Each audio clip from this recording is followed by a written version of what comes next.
So we see people day in, day out with neck pain. It's probably the number 2 reason that people will come to the clinic. This might be, trying to turn your head in the car and it catches or grabs. It could be that constant ache, turning in bed. Sometimes it even runs up into the back of your head and causes you headaches as well.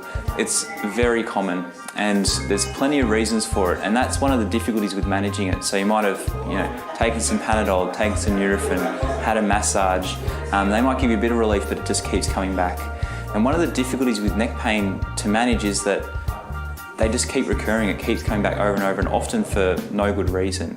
So we see young mums just bending over to pick their child up or breastfeeding, and all of a sudden their neck goes. Or the farmer sitting in the tractor and bouncing along and have a neck problem. Here in Mudgee we have huge issues with operators of machinery.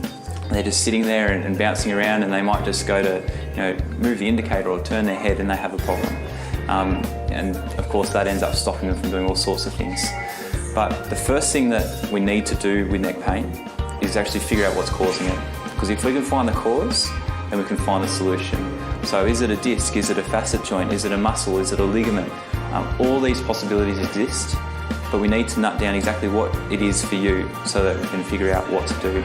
So first of all, what we tend to do is have a chat to you, sit down with you, take a history and see what sort of discomfort you're in and how it's affecting your life. From there, if we think it's something that we might be able to help, we'll go through a thorough exam process. So that involves range of motion testing, check your posture, muscle tone, orthopaedic tests to check the quality of the joints, neurological tests if we find that nerves are involved, because sometimes neck pain, it's not just in the neck, it's also in the shoulder, between the shoulder blades. Sometimes it even runs down your arm. You get even pins and needles from in. Is it a nerve issue? Do some testing around that as well. Check your reflexes and strength. Now, beyond that, if we need to take further imaging, we can. Now, in the clinic, we've got the access to X-ray if we need. So the next step in the process is going to be booking an appointment. That's going to allow us to figure out what the problem is, how to correct it, and then ultimately, is it something we can prevent from coming back again.